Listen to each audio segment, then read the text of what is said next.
God rules the heaven, but on earth I rule.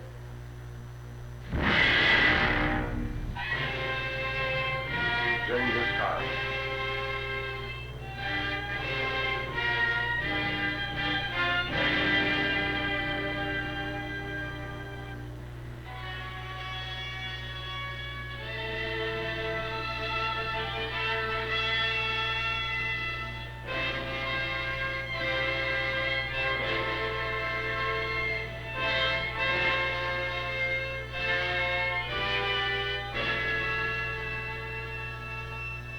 This film was made in the Philippine Islands by Filipino artists in the Tagalog language.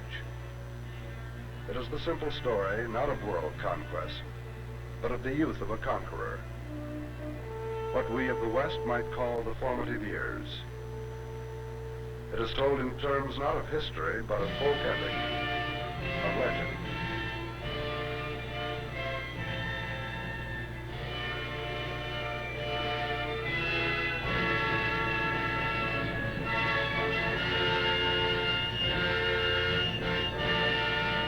The story begins on a morning 700 years ago in a little green space amid the infinite desolations of the Gobi Plain, with the meeting of 4 hostile chieftains, among them Yesutai, the wise ruler of the Mongols.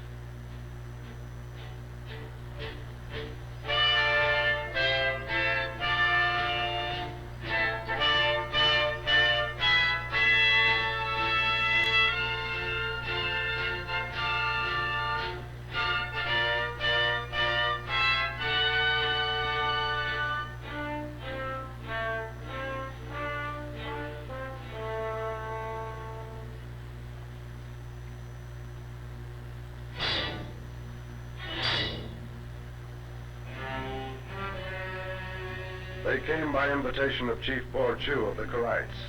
For what purpose they had still to learn. And in token of truce, they thrust the points of their tribal emblems into the block of honor. But honor never puts mortal enemies at ease. The children of Yesutai watched him, anxious and loyal. And the uneasiest of all was their host, the imbecilic Borchu. Surely they see through our scheme, Targut, he babbled to his chief counselor. Relax, Targut reassured him. Keep quiet. Let your nephew do the talking. Father, asked the Princess Lehigh, why are you so fidgety?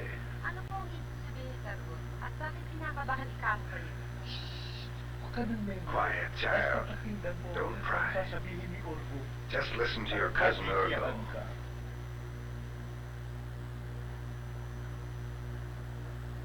It was the Mongol Yesutai who spoke first for those who had come. We have cast down our emblems. We come in peace.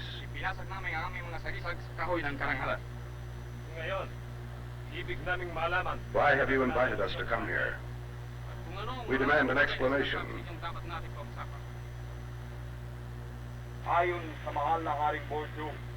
So Urgo, hiding his guile behind a priestly mask, began to explain in more words than becomes an honest man.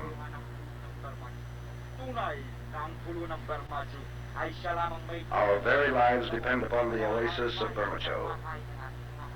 But if we continue, as in the past, to dispute the ownership in blood, none of us will survive to enjoy the benefits.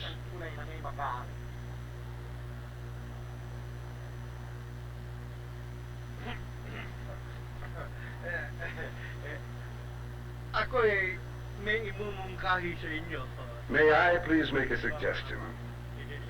Make it and be quick about it. Let us be done forever with strife and bloodshed. Let us settle our quarrel through a tournament of champions. Let each tribe choose its best warrior to contend with mine in 2 events. The man who wins both, his tribe will own the oasis. At ang 4 na kahariang matatalo ay magbabayad ng buwis sa mananalo. Sa tuwing kukuha sila... The defeated tribes will pay a fee to the owner for watering and grazing. Will you abide by this agreement?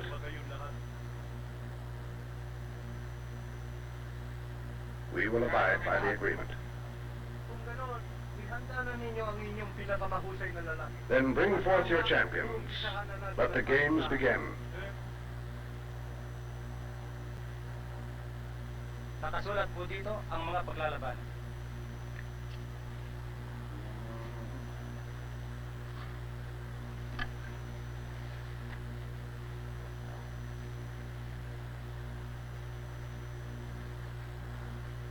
Are you trying to insult me?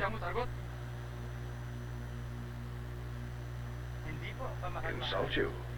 The last thing we would dream of doing. These are simply the regulations in written form. Do I understand that you find them objectionable? Ako'y sangayon sa lahat ng inyong mga mungkahi at kahit anong uri ng labanan. Of course not.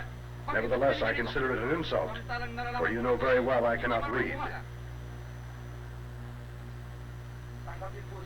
An unpardonable error, for which it would be idle to beg your forgiveness.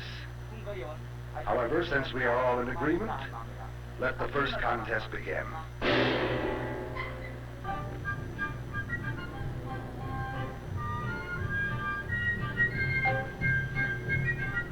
The champions are ready. Karpu of the Madrigus, Prince Temujin of the Mongols, son of Yesu Tai, Vosmir the Tartar, and for Borchu, the mercenary Amalek the Tajik. The contest, the rolling of boulders between lines of flame. The instruments allowed each contestant, a rope, a quarterstaff, his strength.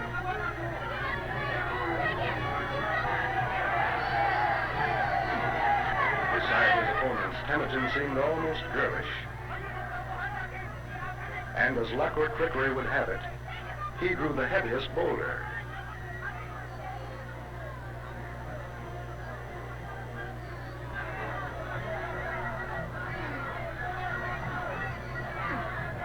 People began to wonder why on earth he stepped forward for his tribe.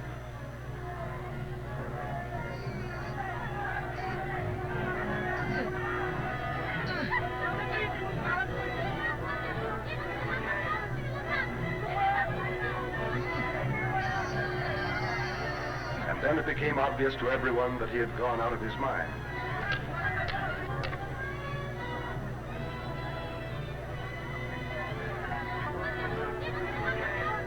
Temujin hadn't lost his mind. He was using it to find a way out against impossible odds and total defeat. The instruments of victory, a rope, a quarterstaff, and the ability to find the best use for them.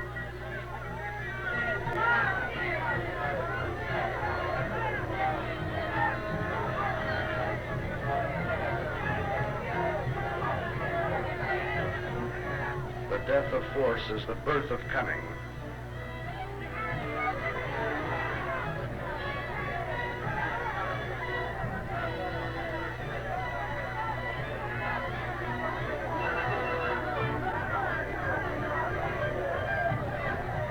And inventiveness under pressure was always to be Temujin's genius.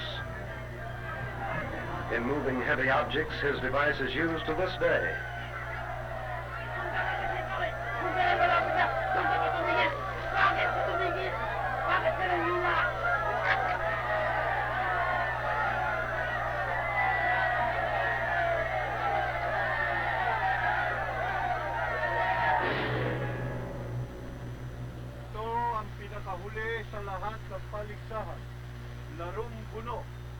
The second event is wrestling. Everything is permitted. The feet, the knees, the head, the teeth. The last man standing is the winner.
It did look as if Temujin had met his match in this invulnerable giant of the Mongols.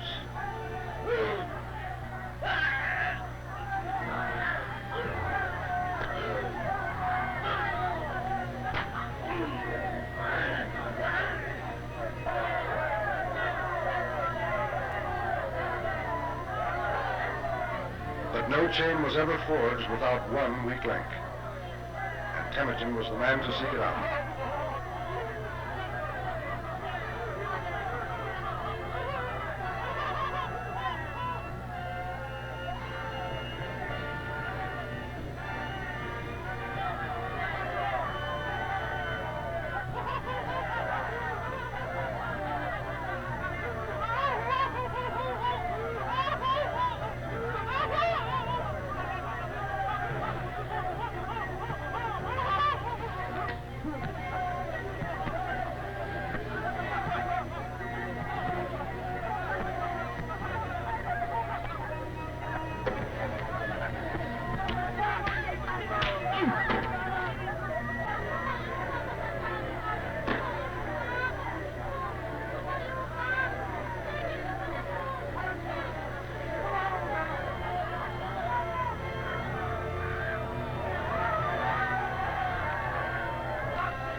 So the Mongols were declared the winners and the owners of the oasis.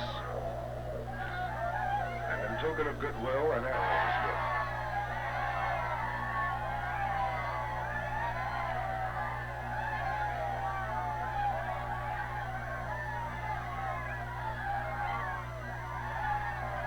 There were other promising tokens of goodwill.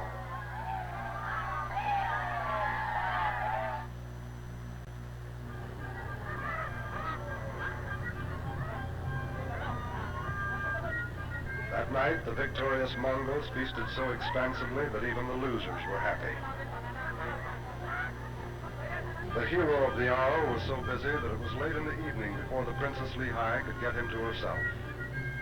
But now at last, in a nice secluded place, away from all the noise, she began her courtship.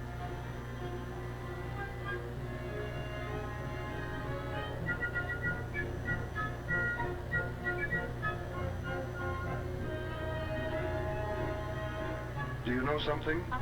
I'm glad it was you who won.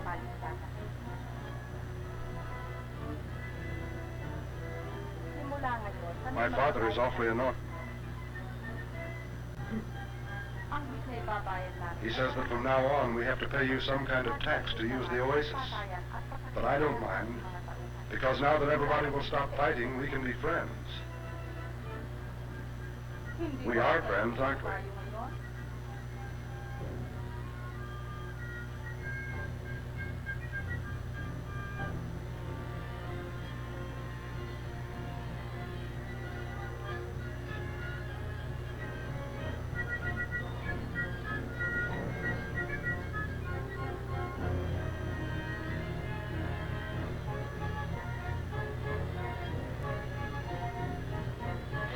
It's so simple. You hear them all outside. They're off their guard. At a signal, our warriors will kill the lot of them. Kill them? I see. But if my daughter gets wind of this, she'll never let me hear the last of it. The only worry about her should be her interest in that Mongol. She knows nothing of the plan. And afterwards, you can blame it all on us. All right. Instruct my warriors. We have already done so, Master.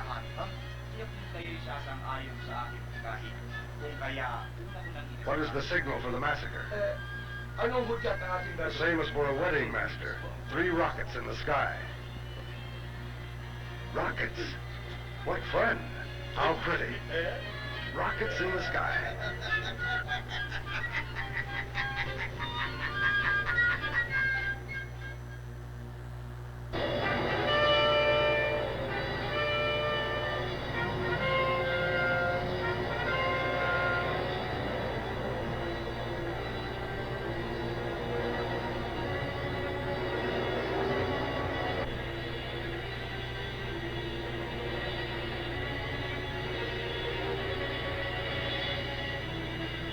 At the immense distance from thoughts of death in which he lay, rockets meant only a wedding to Temujin. An awfully noisy wedding, to be sure. But when his time came, he'd see to it that he had a still noisier one.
And now Temujin did for his brother and sister as Lehigh had done for him. He knew that with his father's death, he had become the most ruthlessly hunted of all Mongols, and he drew the pursuit away from them. As for Lehigh, she had served the man who despised her so well.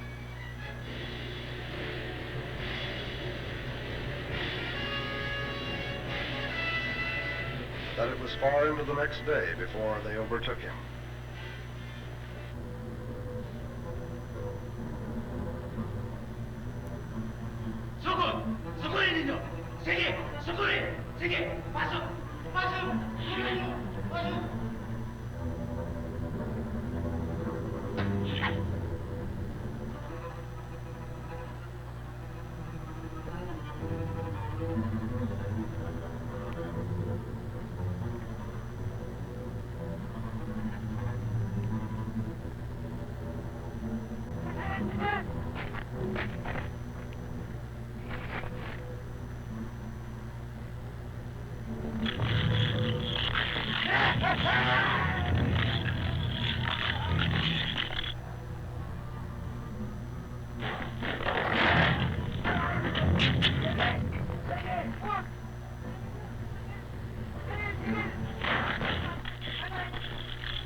We've got him cornered, Targut said.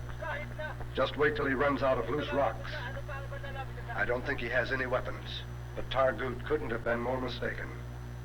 Besides his sword, Temujin had a weapon which was to become infinitely dangerous. The head on his shoulders. He's quiet now. Get him. I'll never go in after that Mongol alone. He's too full of tricks. Coward, obey my order. Well, 4 of you then. Rush him. Take him by surprise.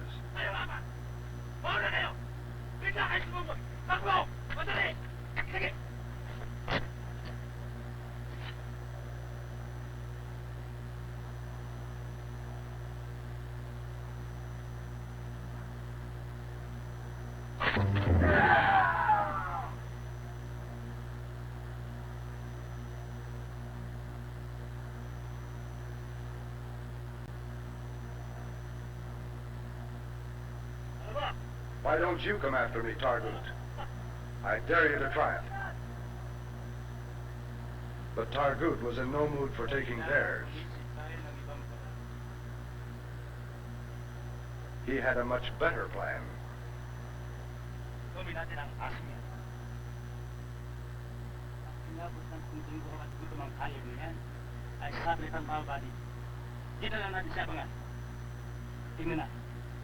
Kung sino ang mas maiutak sa atin.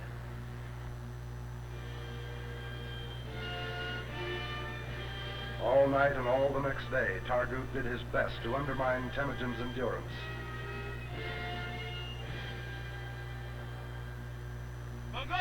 Mongol, he yelled, are you hungry? Come down and take potluck with us. Eat till you burst.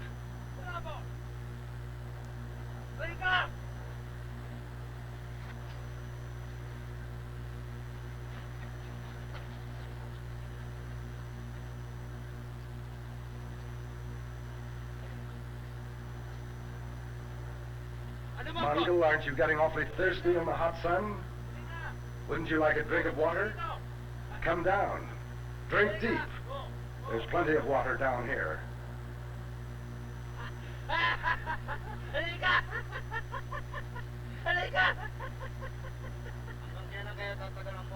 That Mongol may be my enemy, but I can't help admiring his fortitude.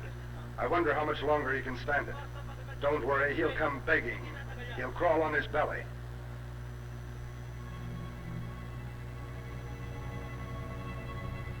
But it wasn't Temujin's way to come begging. He just took his suffering out of their sight. Some say that he kept up his strength by eating a part of his leg and drinking the blood. But there are limits even in legend. As we see it, he simply tried to escape along this dangerous cliff. I can't hear him anymore. You think he's gotten away? There's no other way out, I tell you. Not even a lizard can scale those cliffs. Just wait. We've got him.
Dito ang Mongol na yan!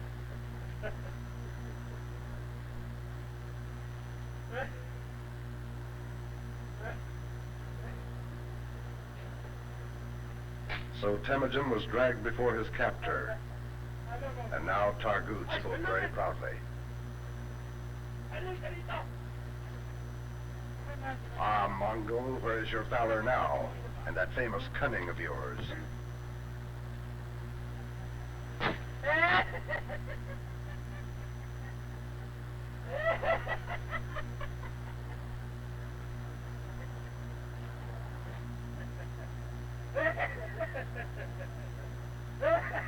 Bakit natin siya pinahirapan ng ganito? Why do we torment an enemy so gallant? Why can't we give him a quick death? Because I have plans for our friend. I want to show him to the Princess Lehigh. She seems to find him attractive. Let's see how she likes him now, cowering and whimpering like the dog he is.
Soldier, I'm going to be killed anyhow before much longer.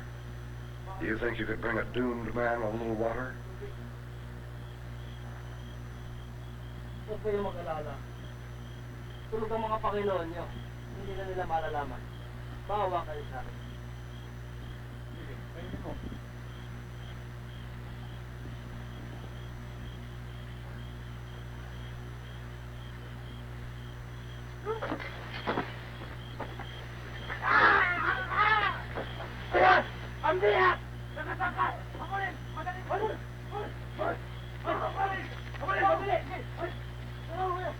What's that? He's stolen a horse. After him. Hurry. But Temujin had only bitten a horse to give his enemies some exercise.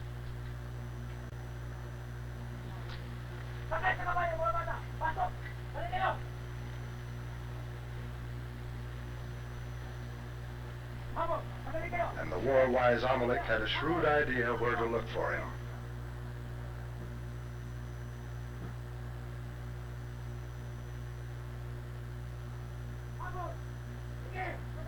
Amalek, where are you? Hurry! Coming! Here, cut your ropes. I'm leaving a horse for you.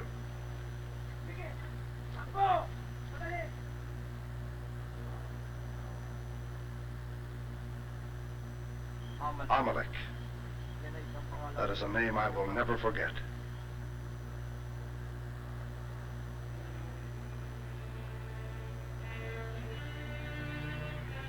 And Temujin, sighting his village soon after daybreak, first began to realize the dimensions of hatred.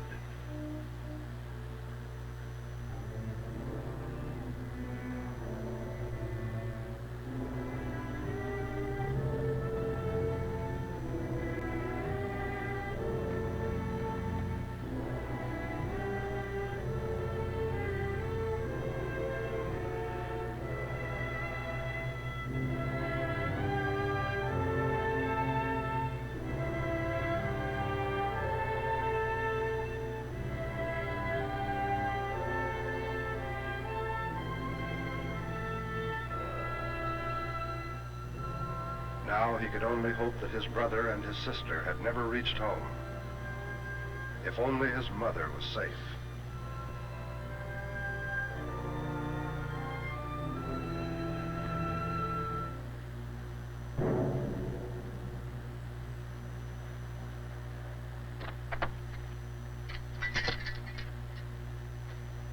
Temujin! Kassar, where are our people? Killed, many of them were captured. Some fled to the hills. Our mother? We found her unconscious. They must have left her for dead. Come.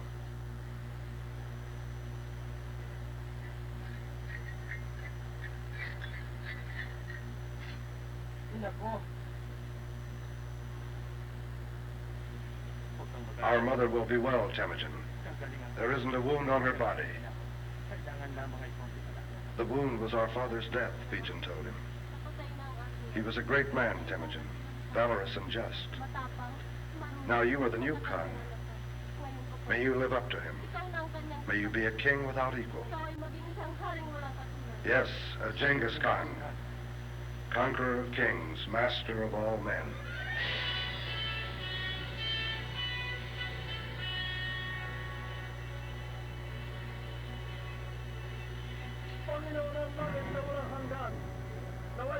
Spirits of earth and heaven, hear my prayer.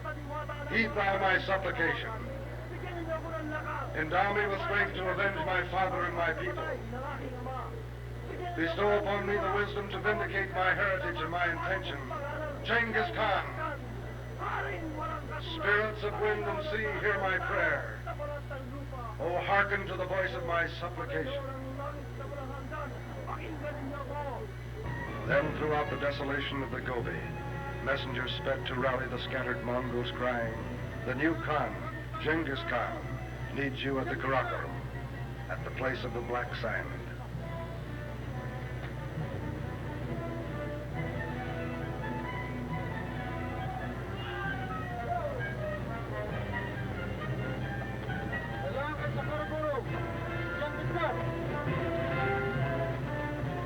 And from the 12 quarters of the winds, slowly a broken people reassembled towards that place, on fire to wreak their vengeance upon their betrayers.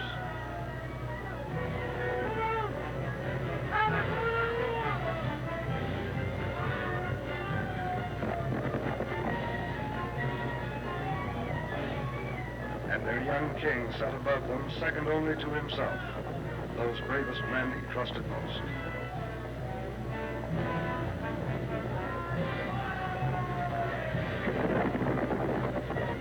His paladins, bodyguards, privileged unto the 10th generation to rob, to burn, to kill under the terrible security, a paladin of Genghis Khan can do no wrong.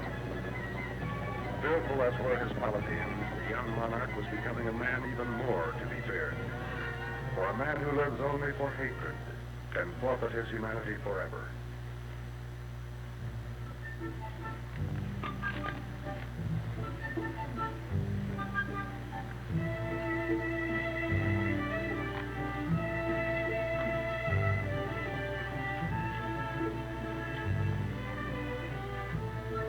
Time when the Mongols were still implementing their vengeance against Borchu, 3 of these paladins brought a captive into camp out of the depths of the wilderness.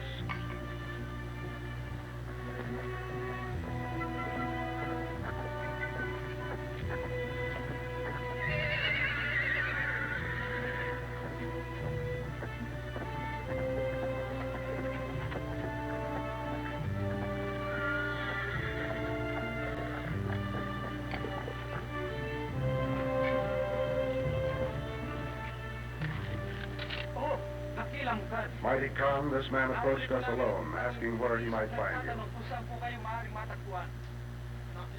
Knowing him for a Taijik, we bound him and bring him before you.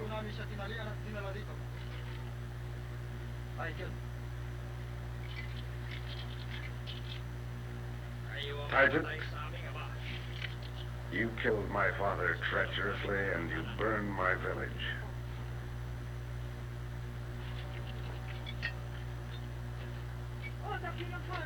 Dakilang Khan! Oh, Dakilang Khan! Dakilang Khan! Wait. Who are you, Taijik? Amalek. Amalek.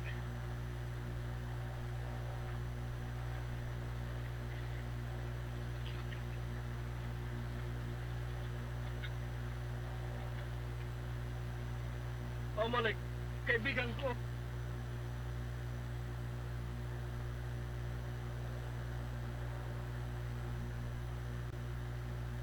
Hoy, kalagat! Kalagat, madali! Kalagat!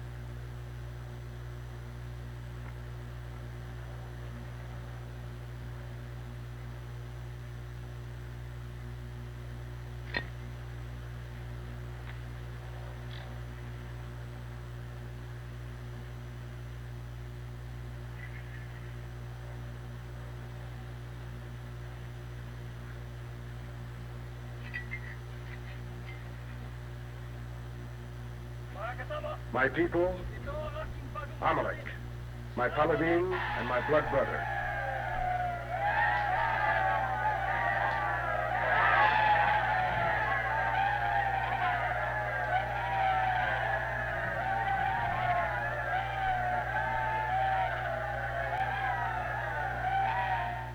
In Borchu's court, meanwhile, Urgo was presenting another of his plans.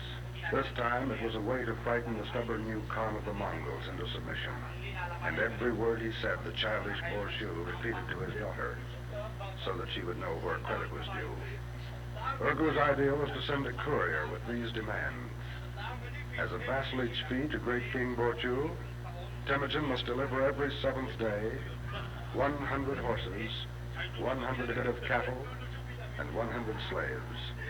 If he fails to comply, Urgo finished off, we will raze his village to the ground as we have done before.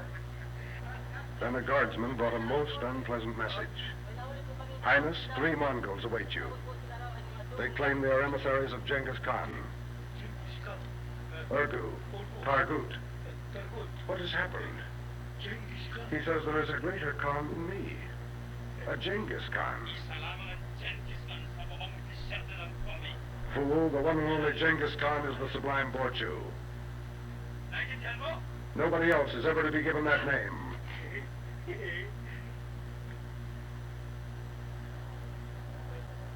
Urgo, if there is a greater Khan, what is to become of me? Leave that to me, Your Highness. Forgiveness. Have mercy. I'll never make the same mistake again. Never again. You are so right.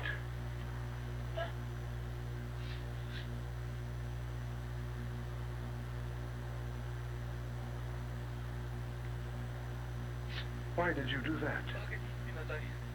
You know I can't bear the sight of blood. Now you see here. Here is what you must do. Send all your warriors to form a perimeter. Keep Temujin away at all costs. Don't let him infiltrate. He is a fearful enemy. I've heard a lot of tales about him. Hurry.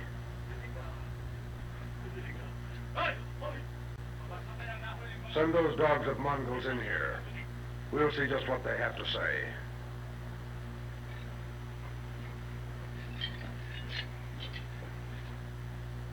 We come from Genghis Khan.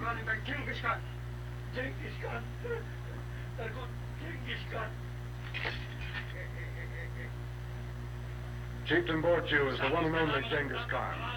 Not that dog Temujin whom you call master.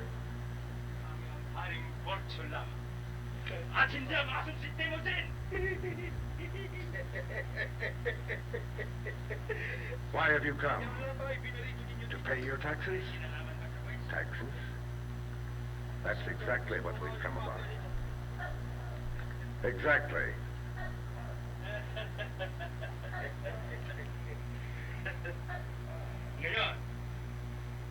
You see, Your Highness, he has surrendered even sooner than we'd hoped.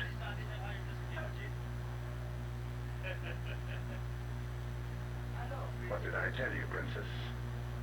Do you see how wise your father is?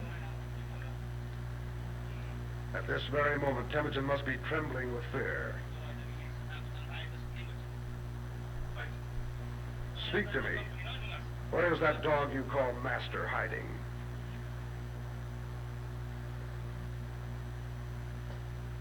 My master never hides. He is nearer than you suppose. His men await my signal. You are surrounded.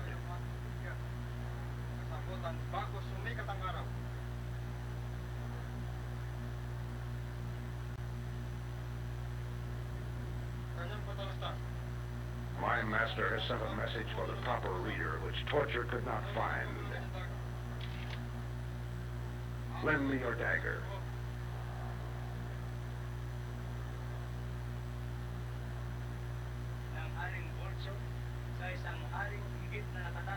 As a tribute to the one who is exalted far above Borchu, I, Genghis Khan, require that you pay me at every 7th sunrise 1,000 horses, 1,000 head of cattle, 1,000 slaves.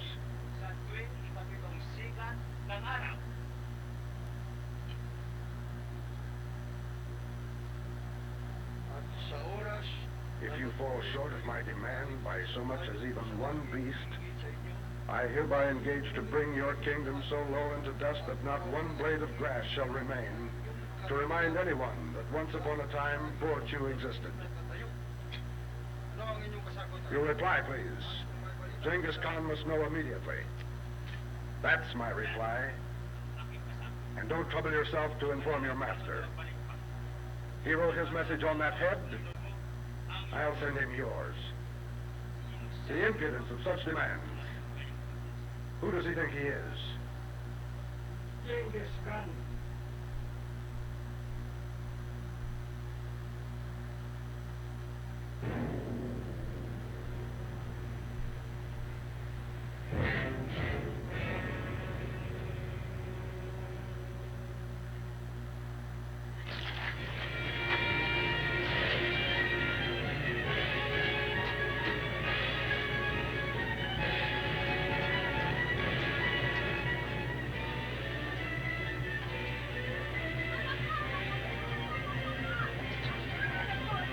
Thus it was that virtue lost to a daring abductor the one creature in the world who loved him, and whom he was competent to value and to love, his daughter Lehigh, who even now knelt at the great Khan's feet pleading, "Forgive him, great Khan, I implore you. Pity my father. He only does the bidding of evil counselors. He is a child. Pity him. Visit upon me the punishments, however cruel, you have contrived against him. I cannot ask your mercy. I had no part in planning those crimes against you. But I see only too well that you will never believe me. Kill me then this moment, and may my guiltless blood help wash away the iniquities of my people." Your words are flowers. Once they separated me from my father when he most needed a son to stand up beside him. Can sweet words bring my father from his grave? Your hatred and your cruelty, Genghis Khan, are melodies to my heart. I will begin to die only when you begin to ignore me. So Lehigh's penitence of love began.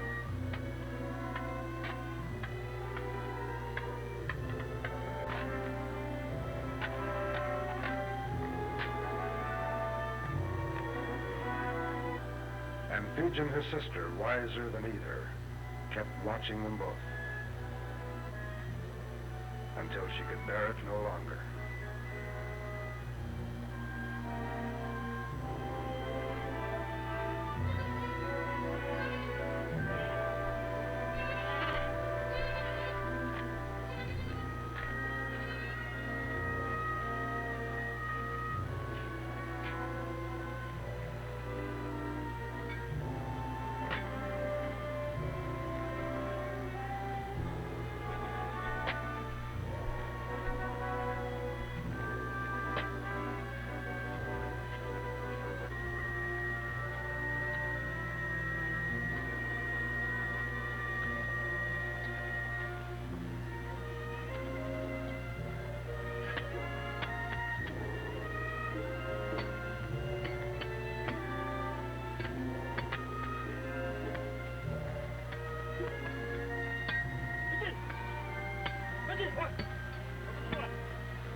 Temujin, why do you torment yourself?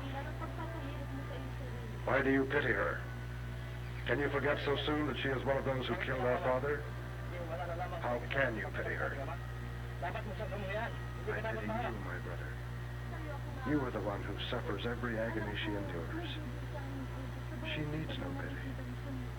He knows that all these things are expressions of your love. What are you saying? You are a man. You will never understand it. The joy which can come only out of suffering through another and for another. You do love her, don't you? Never dare speak to me like that. Understand?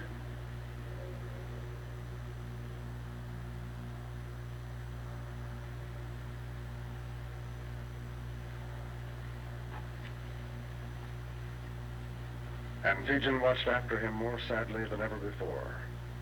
For she knew well that when thus a man makes his heart and his mind strangers to each other, he puts himself in danger. And if he has cunning, his cunning becomes his worst enemy, deceiving his own judgment. I'm worried, Temujin. We need more men, and soon. The raid was a complete success. They must have thought we had an army. Where are the Paladins you sent out for fresh recruits? They should be coming back any time. It's until then I'm anxious.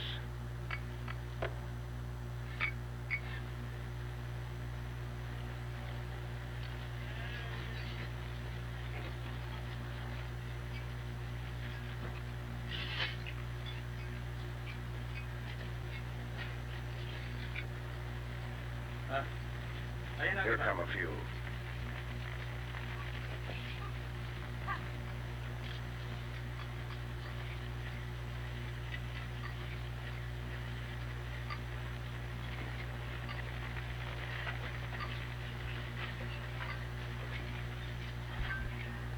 Of new men, they brought only a handful, and among them the most dangerous recruit imaginable.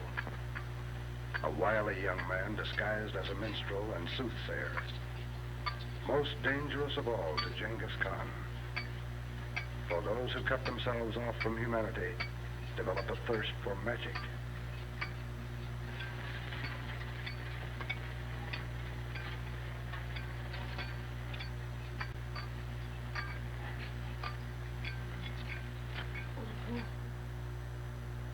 That night, Urgo told the great Khan's fate. Your path is a labyrinth of inescapable dangers, through which, without ever faltering, you have found your triumphant way. Any fool knows his past. It's the future I want to hear. Can you read the future?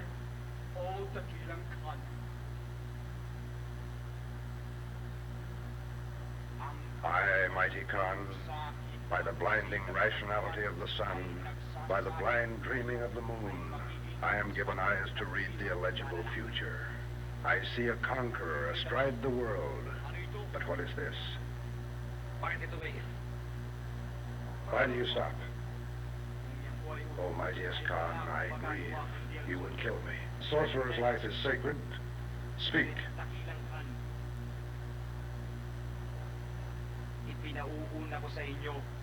Command me not, O Khan, else I must obey. And what I must tell you is far too dreadful for your ears to hear and for my lips to utter. I command you. Tell me what you see. I see in the magic smoke, O king, that you have only a little time to rule. I see you dying by treachery at the envious hand of your own brother, Kassar. I see Kassar ruling in your stead.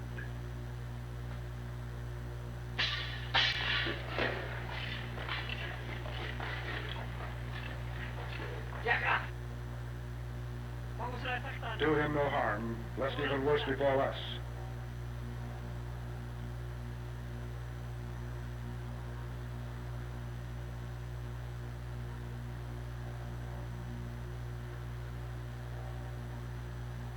And now this man had so deeply misled himself that it became a question whether those who most loved him could even yet reach his heart and his mind and restore him to reason. Or whether those who most hated him had already made him forever a prisoner of rage and mistrust and of their mischief.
Release her. She is our princess. What is the meaning of this? Forgive us, dear cousin. We mistook you for one of Temujin's men. Bakit kayo naparito? Hindi ba Why niyo have you alam na come? kapag kayo nakilala If ni you are Papa? recognized, we die. They haven't the slightest suspicion, Urgu whispered. And with the greatest delight in his own cleverness, he proceeded to let her in on his newest and brightest plan. Now he knew Genghis Khan's weakness. Within 3 days, Borchu could raid him and wipe him out. And Genghis Khan had swallowed the soothsaying whole. Judging by that late light in his tent, he was gnawing his nails. Any minute now, he'd go after Kassar. And from then on, everything would be simple. For whether Temujin kills Kassar, he told her, or Kassar resists and kills Temujin, we will instantly kill whoever survives. Wait. Get horses ready. We must escape while there is still time. I'll just get my cloak. Go. It is my command.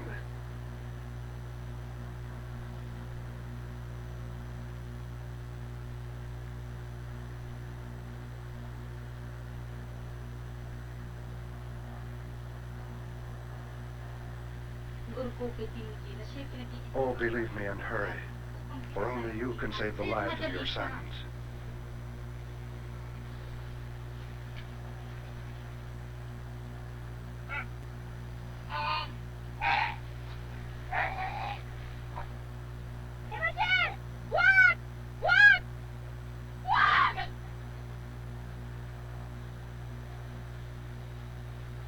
Temujin, she cried, great king, beloved son, you and Kassar took your lives from these breasts. Your flesh, your soul, your blood are the same. If you kill your brother, kill me with him. For if you destroy the branch, you destroy the trunk.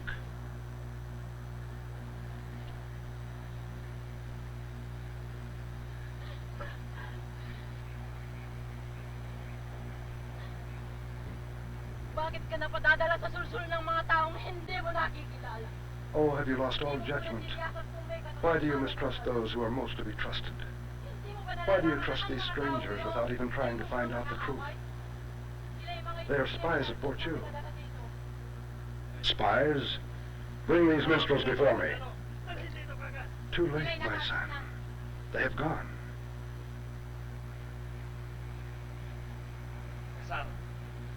Kassar, why did you submit if you were innocent? Why didn't you fight back?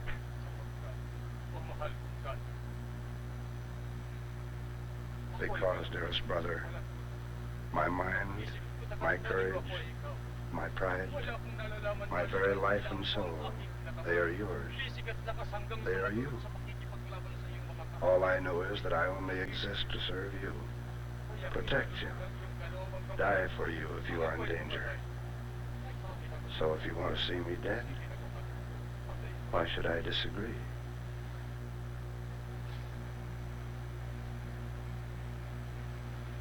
I'm so ashamed.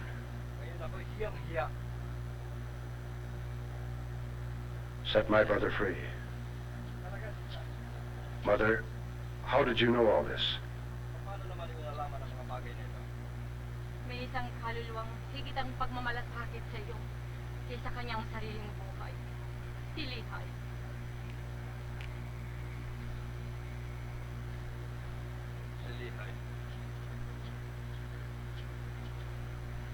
Genghis Khan.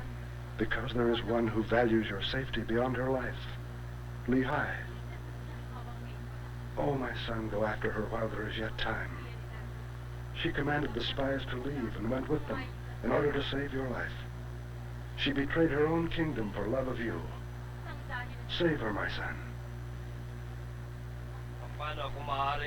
How can I love a woman who was party to my father's murder? How can I trust a woman who betrays her own father and her kingdom? How can you imagine she will not betray us into the bargain?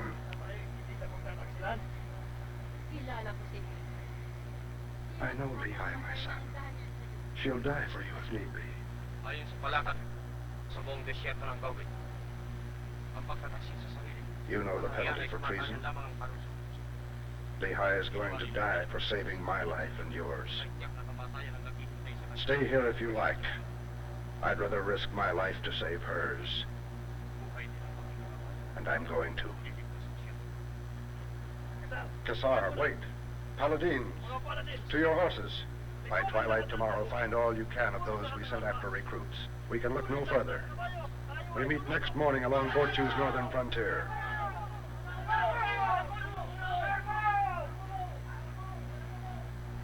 Dear Mother, the hour of reckoning has come.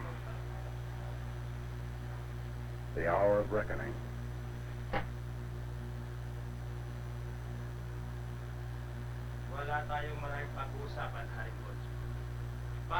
There is nothing to discuss. Just sign. That's all.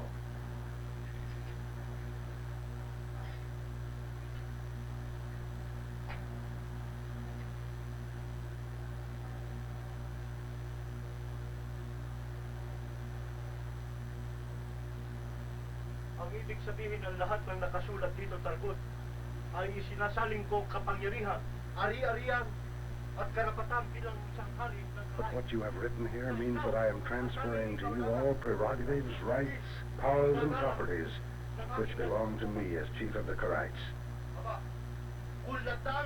Why, if I sign this, Target, you will be the ruler. Why, yes. You have read it exactly right.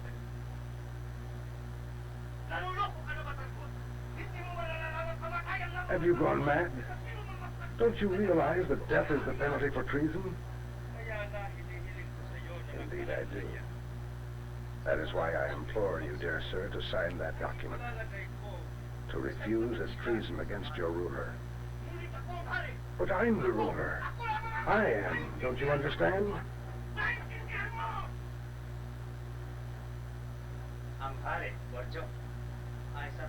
A ruler, Borchu, sits on a throne.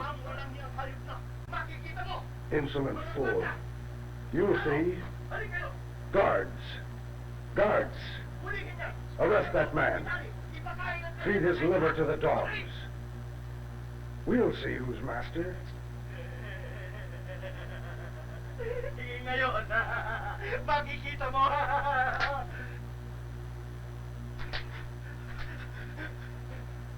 Meron pa po ba kayong ibang iutos sa pamahal-mahalan at... Any other orders, Your Highness?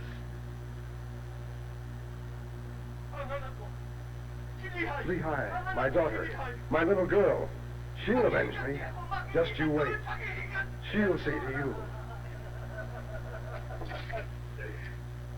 I'm sick and tired of this tomfoolery, Borchu. You are an error of nature. You are a ruler only because you were born to it. You haven't a brain in your fat head. You aren't fit to live. Now sign and be done with it.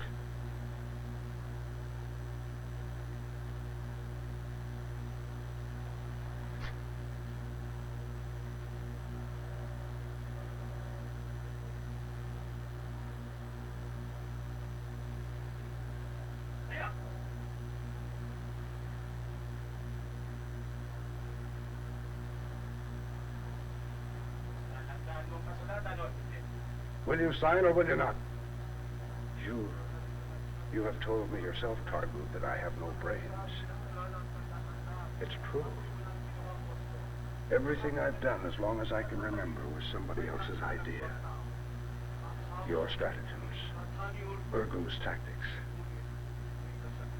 But there's an ancient saying, Targut, that when a man looks into the eyes of death, fate is kind to him. And at last he sees clearly. I see very clearly, Targut. I know you are going to kill me. I know you want to rule in my place. But I know, too, that you have only two ways to win what you seek. I sign this abdication or you marry my daughter. As far as Lehigh is concerned, you have no chance. She'd be chopped into 1,000,000 pieces before she would marry a nameless dog such as you. As for me, I will never sign this document. You don't believe it, but you'll learn. You have called me an error of nature. You are right. For the first time, you speak honestly to me, and I thank you for it. Thank you still more for forcing upon me this chance to atone for a lifetime of stupid and cowardly mistakes. Oh, it is true, I have never been fit to live. But now I will show you how a king should die.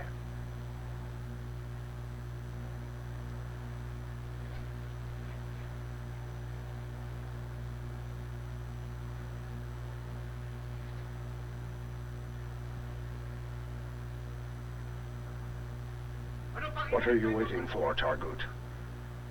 There is my heart.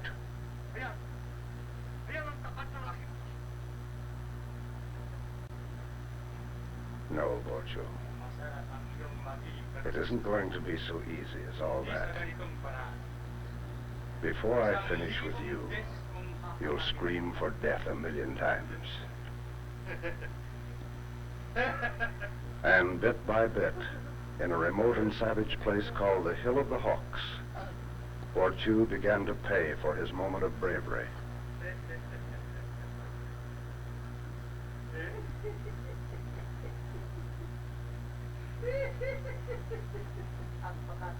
I'm so glad you're home at last, Princess. I've waited a long time for this moment, but at last we could talk as we're doing now. I looking down at you, and you looking up at me. This embarrassing inequality could be instantly rectified if you could only see your way clear to make me the happiest.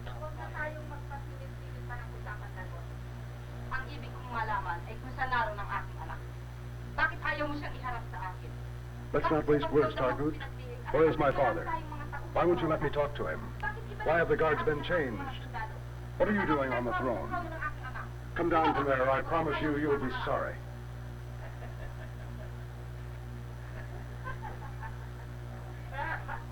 I like your spirit, Lena.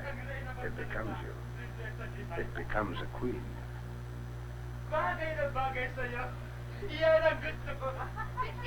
Guards!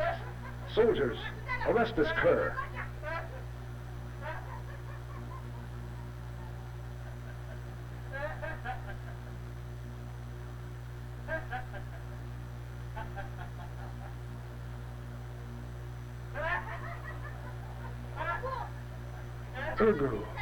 Ergu, I'm your cousin.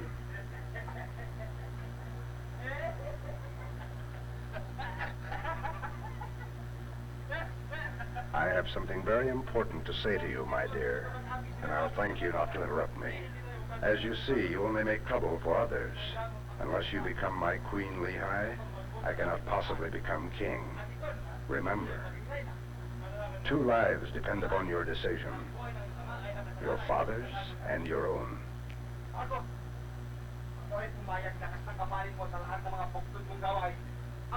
Targut, I schemed with you so long as we were ruling for Borchu. That was all very well, being the powers behind the throne. But his life and his throne are sacred.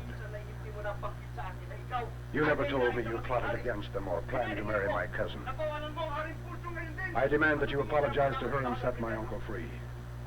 You demand? Bring that fool here.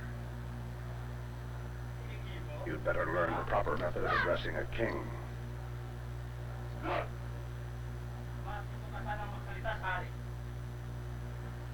And you? How do you want me to get your answer? Gently or...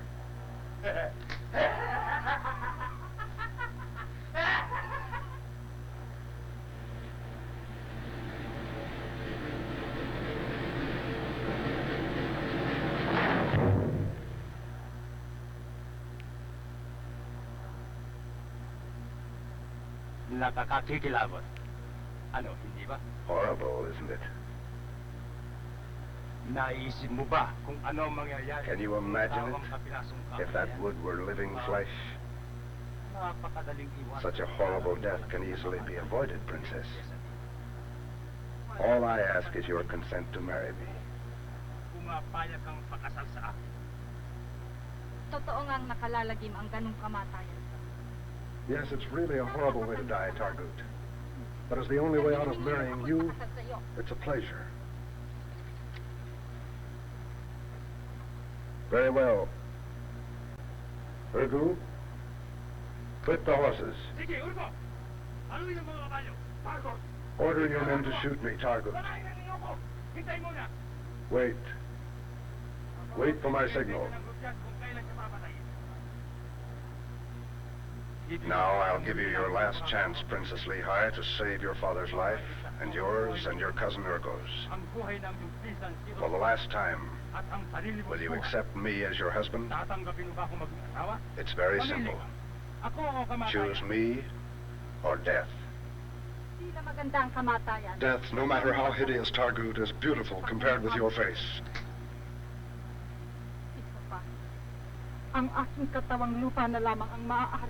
Besides, you only have the shell of my body left to kill. You killed my soul a long time ago, when through your scheming, you made Temujin hate me.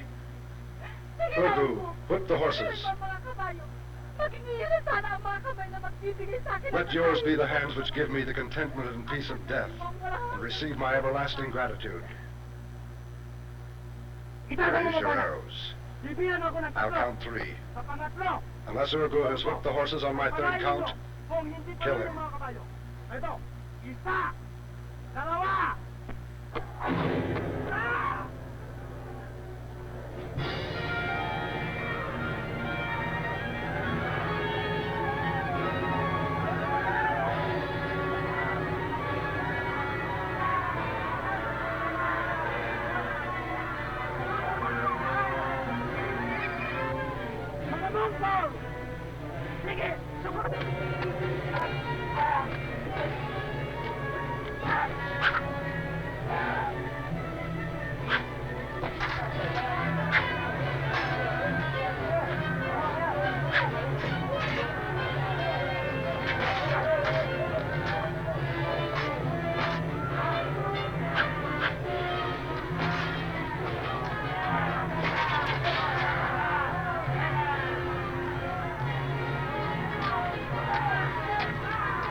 Can you ever forgive me?